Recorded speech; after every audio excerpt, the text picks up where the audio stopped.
Congratulations, you're a billionaire. Not the kind who lives comfortably, but the kind who could buy your boss's entire company and then fire your boss. Your net worth just passed $1 billion. Congratulations. You officially have more money than the number of good decisions you've made in your life. And the weirdest part? Nothing has changed. You're still sitting in the same room. The chair still makes that annoying creaking sound. Your coffee is still cold because you still forgot to drink it. Only one thing is different. Your phone is vibrating like it just found out you hit the jackpot, and it's more excited than you are.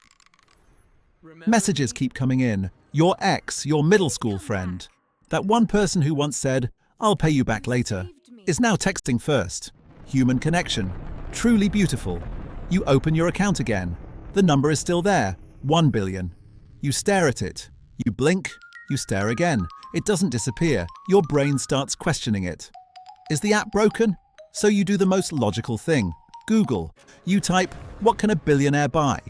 Google is like, "Oh, finally, the right question."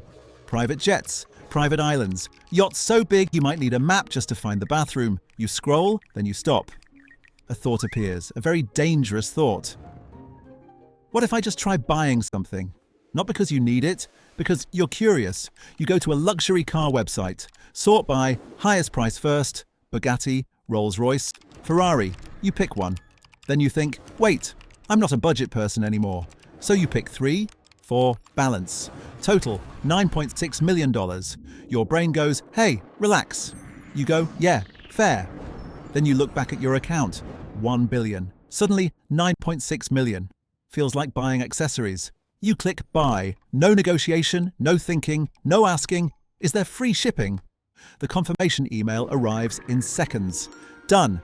And nothing happens. No music, no lights. No one drops in saying, you have unlocked Rich Guy Level 1.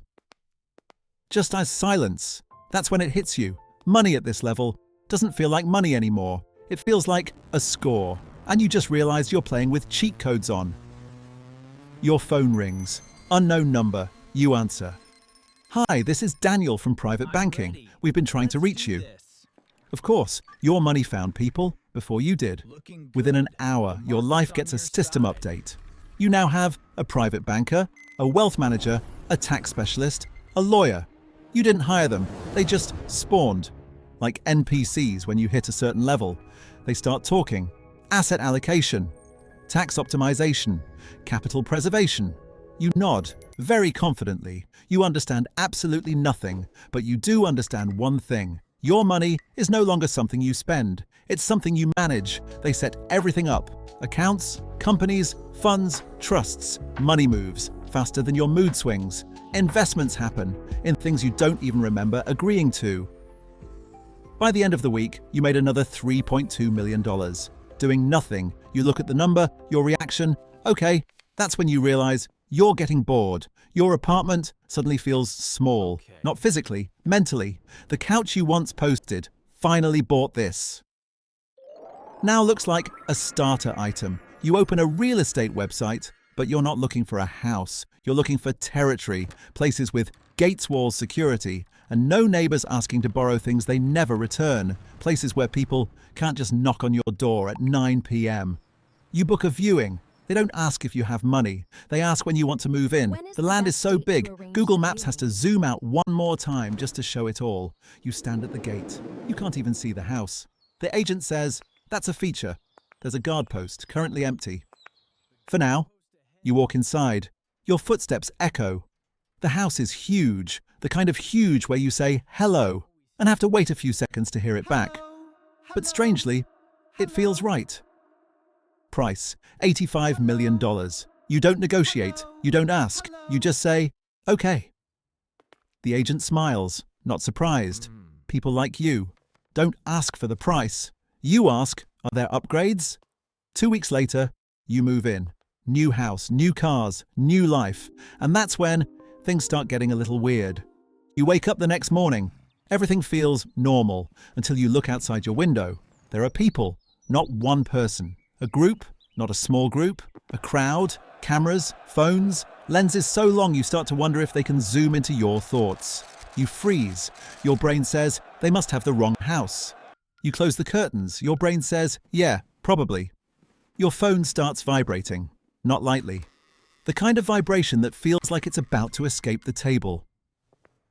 A message from your assistant. You're inside the house, it's right?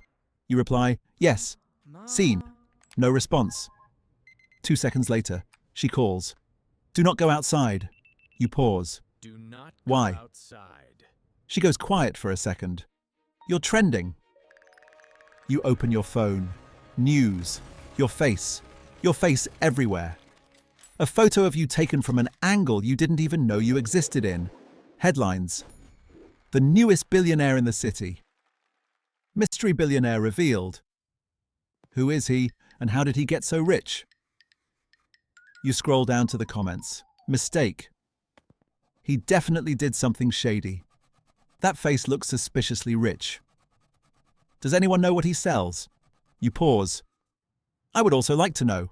You think, it's fine, just go get coffee. You forgot something. You're not normal anymore. You step outside. The gate opens. Instantly. Cameras explode. Flashes. Voices everywhere. Sir, over here. You freeze. Your brain says run. Your legs say no.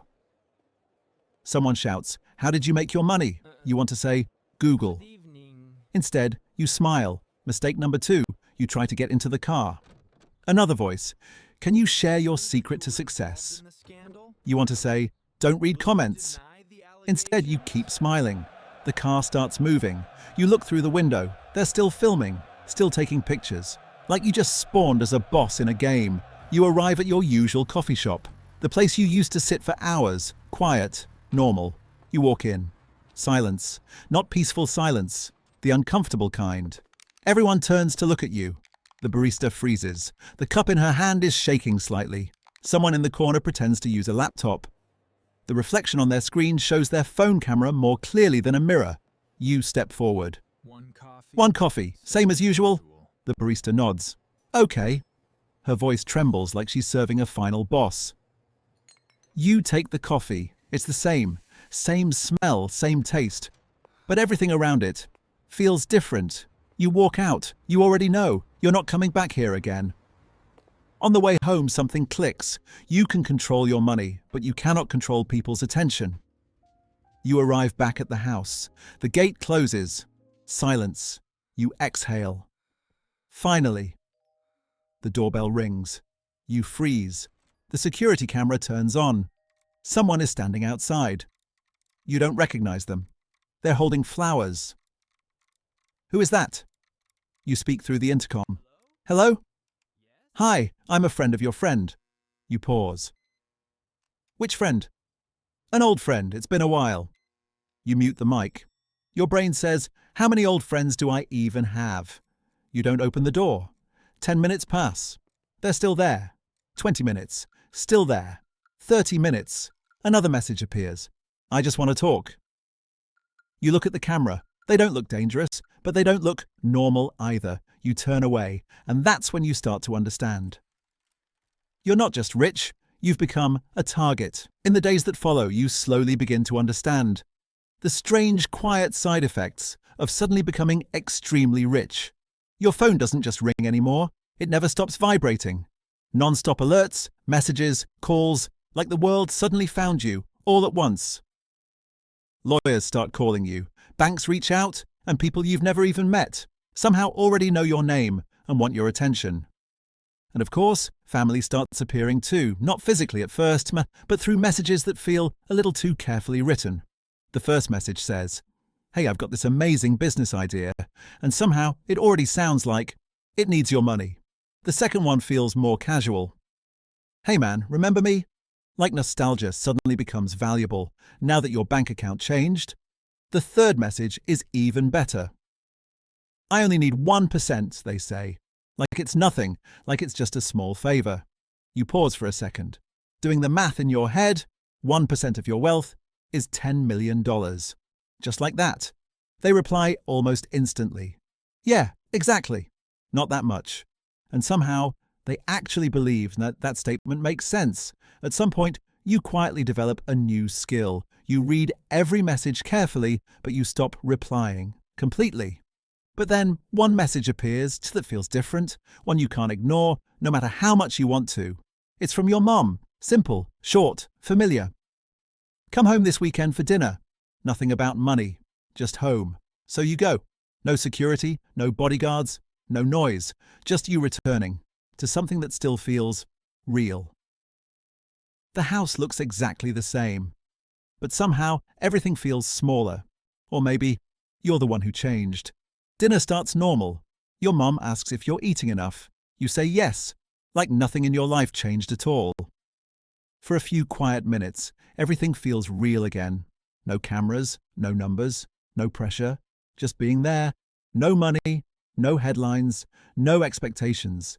Just you sitting there, with your family, like before everything changed.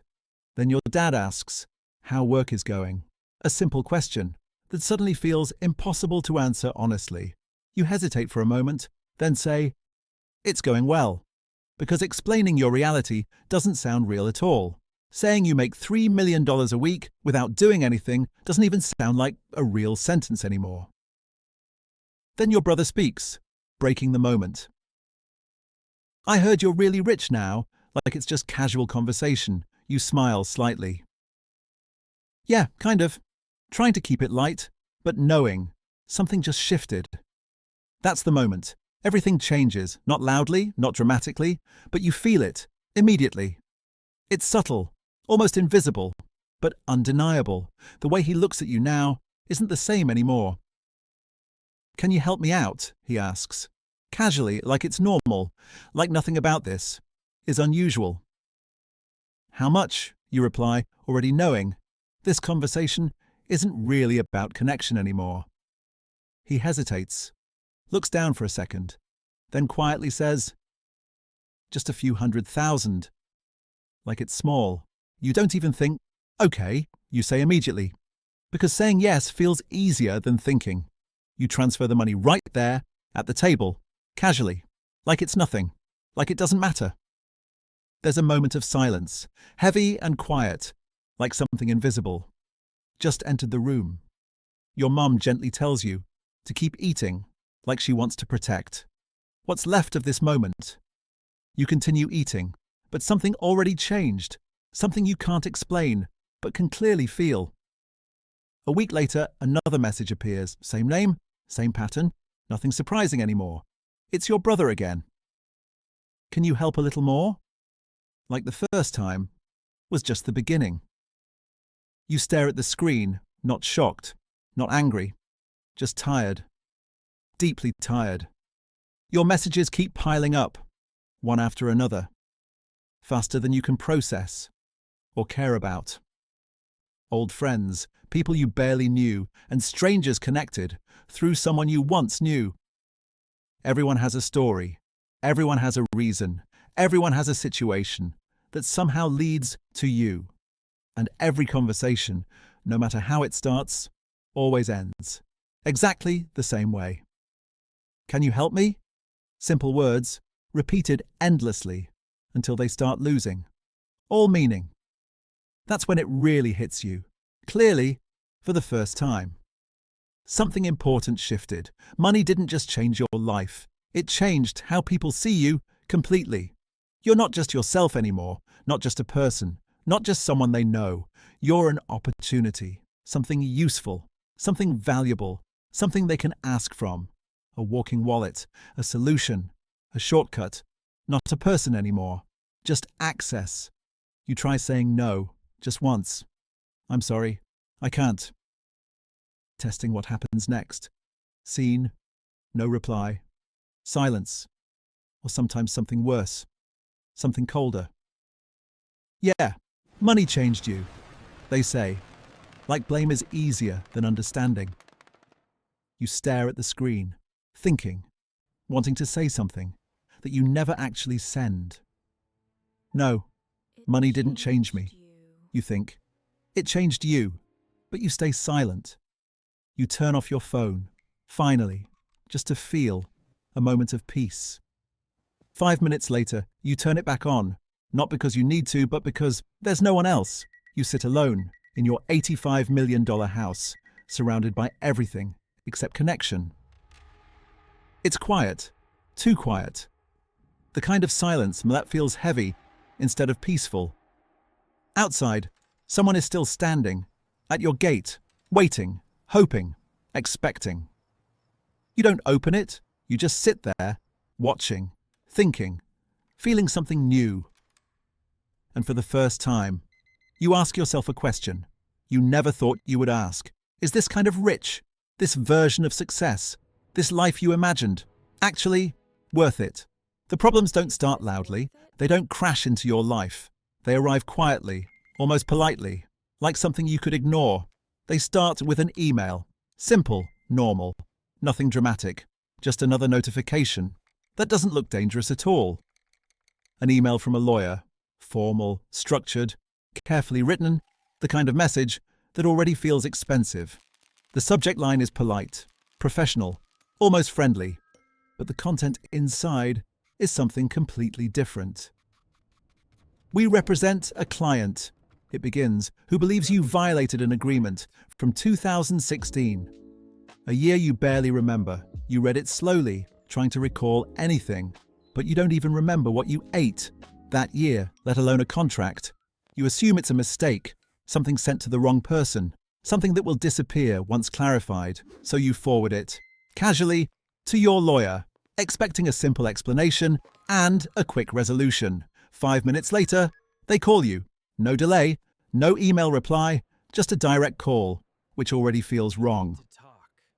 We need to talk, they say. Calm but serious. The kind of tone that instantly ruins your morning. Not exactly what you want to hear while eating breakfast, trying to enjoy a normal start to the day. You ask, is this serious? Hoping for reassurance, something simple, something easy to fix. They reply, not serious, but expensive, which somehow feels worse than hearing that it's serious. You exhale slowly. At least it's not critical, but expensive is a different kind of problem. 2 days later, another email arrives. Same pattern, different sender, same uncomfortable feeling. This time from someone you've never met. No connection, no memory, no context at all. She claims you promised to invest in her project, something you've never even heard about. You search your memory, nothing appears. No meeting, no conversation, no trace of her. Your lawyer uses a word, elegant, almost beautiful. Frivolous, it sounds harmless, even sophisticated. But it simply means nonsense, a claim without meaning, without foundation, without truth. And yet, nonsense isn't free. It still costs money, real money, significant money. Each case costs hundreds of thousands just to handle, even before anything actually happens. And more importantly, it costs time, something you can't buy back, no matter how rich you are. Your calendar starts filling up, quickly, not with work, not with goals, but with problems. Meetings with lawyers, endless discussions, reviewing documents, signing papers, over and over again, reading stories about your own life, events you don't remember, situations that feel completely foreign. 1 month passes, and suddenly, you have 7 cases quietly building in the background. 2 months later, 12 cases, doubling, growing, without slowing down at all. You start noticing a pattern, something predictable, something uncomfortable, but very real. The more money you have, the more people appear, willing to try. Their luck with you. You are no longer a person. You are a jackpot, something worth chasing, worth risking for. Some cases, you win easily, dismissed quickly, like they never mattered. Some cases, you don't want to win, because winning costs more than losing. Your lawyer explains, going to court will cost more than settling this quietly. You look at the numbers, 1 million, 2 million, just to make it disappear. You nod slowly. Just pay it. Not because they're right, but because it's faster, because it's quieter, because it ends things without dragging you into something bigger. Mistake. Every time you pay, you send a signal, invisible but clear, to the world outside. There's money here, and I'm willing to use it. A message you never meant to send. And then, more people appear, more claims, more stories, more problems, repeating endlessly. At the same time, something else changes, something deeper, harder to notice at first. Trust. You don't trust people as easily anymore, not because you want to, but because you have to. One evening, you meet someone, unexpectedly, in a moment that feels almost normal again. She's smart, funny, easy to talk to, the kind of person you don't need to think around. And most importantly, she doesn't mention money. Not once, not even indirectly. For the first time, in a long time, you feel normal, like before everything changed. You see her again, then again. Conversations flow naturally, without pressure, without expectations. You start thinking, maybe this is different. Maybe not everything is about money. Then one day, mid-conversation, casually, she mentions your island, like it's nothing. You pause, just slightly, because you never told her about that. You smile lightly, hiding the surprise. Oh, where did you hear that, you ask? She smiles back, effortlessly. Google, she says, like it's obvious, like everyone does it. Of course, everyone Googles you, your life is public, whether you want it or not. You tell yourself, it's fine, it's normal, nothing to worry about, nothing unusual. Then you notice something else, something smaller, but harder to ignore. She knows your pilot's name, details you never shared, things you never mentioned. She knows which car you prefer in the city, specific, personal, private. She knows things that only you should know, things that weren't said. A small feeling appears, not strong, not overwhelming, but enough to stay. Uncomfortable. You start asking yourself a question you don't want to ask, but can't avoid. Does she like you, or the life that comes with you? And once that question appears, it stays repeating, growing louder every time you see her. You start watching her differently, analyzing small details, things you ignored before. You speak differently, more careful, more distant, less natural, less yourself. Eventually, you stop, slowly, without explanation, without closure. You don't call, you don't reach out, you just disappear, quietly. She texts you twice, short messages, waiting, then nothing. You think, that's the end, a quiet ending, nothing dramatic. It's not. 2 weeks later, a headline appears, suddenly, without warning. The Billionaire's Secret Relationship, written boldly for everyone to see. Photos of you, photos of her, moments captured without your knowledge. Angles you didn't know existed, perspectives you never saw, now public. A source close to the couple tells your story in surprising detail. You didn't leak it, she didn't leak it, but it still happened. Someone else did, a waiter, a driver, anyone who saw you for a second. You realize something new, something uncomfortable, something permanent. You don't have to say anything. You don't have to post. You don't have to share. Just being seen is enough to become a story for everyone else. You text her, a simple apology, something honest, something real. She reads it. You see it. But no reply comes back. And that's when you understand something clearly, something final. Not everyone wants to be famous with you. A few days later, something worse happens, something you didn't expect. Someone from your past sells a story, something small, turned into something big, a joke you made years ago, taken out of context, reshaped into a headline. It looks bad, even if it wasn't meant to be, even if it was harmless. The internet doesn't care about context. It doesn't care about truth. It cares about content, about attention, about what spreads fastest. Within 48 hours, everyone has an opinion about you. People who never met you, never spoke to you, now define you. Your PR team says, do not respond, firmly, without hesitation. You ask, why? Wanting to fix it, wanting control. They say, responding makes it bigger, makes it spread further, so you sit there, watching your screen, unable to act, unable to respond, watching other people tell your story, their version, not yours. And for the first time, you realize something, deeply, clearly. You can control your money. your assets, your companies, your decisions. But you cannot control the story people tell about you, and that is the most expensive thing of all. Everything outside keeps moving, non-stop. The news, the money, the problems, everything continues forward, like nothing ever slows down. But inside, something changes. Things begin to slow down, quietly, almost without you noticing at first. You go out less, not because you're busy, not because you have too much work, but for a different reason.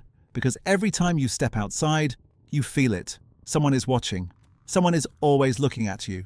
You start ordering everything, coffee, food, anything you need. Everything arrives without you needing to go anywhere.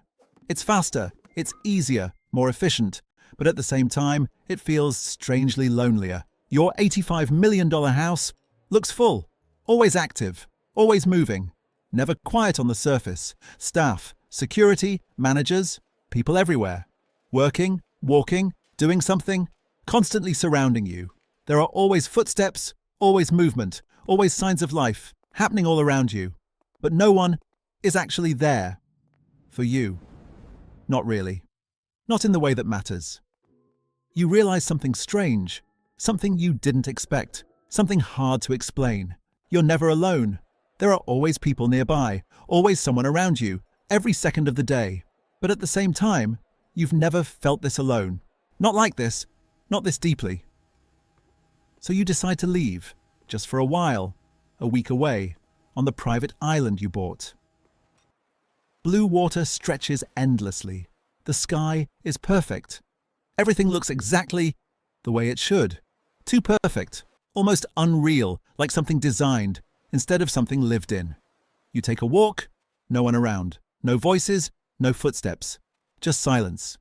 You used to think, this is what you wanted. Total escape, total freedom, total privacy. No one watching, no one asking, no one expecting anything.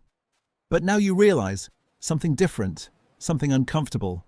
It feels a lot like silence, and silence, when it lasts too long, becomes something else. It starts to feel empty, not peaceful, not relaxing, just empty. So you go back home, back to the place that never really feels like home. Life continues just like before. Nothing stops. Nothing waits for you. Staff keep working, messages keep arriving, the news keeps repeating your name over and over. But you start doing less, talking less, caring less about everything around you. Not because you want to, not because you decided to, it just happens. Because less and less feels real anymore, like you're watching instead of living. One night, you wake up, suddenly, at 3 a.m, for no reason, no noise, no dream, nothing specific, just awake, completely. You walk out of your room, slowly, into the quiet, empty space of the house. The house is dark, long hallways stretching out, shadows everywhere, silence filling everything. The only sound is the security system, humming softly, like a machine that never sleeps. A camera turns, slowly, following your movement, watching you carefully. You stop just to test it, just to see. It stops. You move again, slightly, just one step. It follows. You smile a little, almost amused, almost sad. At least something is paying attention to me. You think, quietly. You walk outside, into the night, into the cold air. The grass is wet beneath your feet. The air feels sharp, clean, real. You stand in the middle of the lawn, alone, completely still. You look up, slowly, taking in the sky above you. Same sky, same stars. Nothing has changed, nothing is different, except you. You remember what life felt like before all of this. When you didn't have much money, when things were simpler, smaller, easier to understand. But you had time, real time, to spend, to waste, to enjoy. Friends, conversations, pointless arguments that somehow meant everything back then.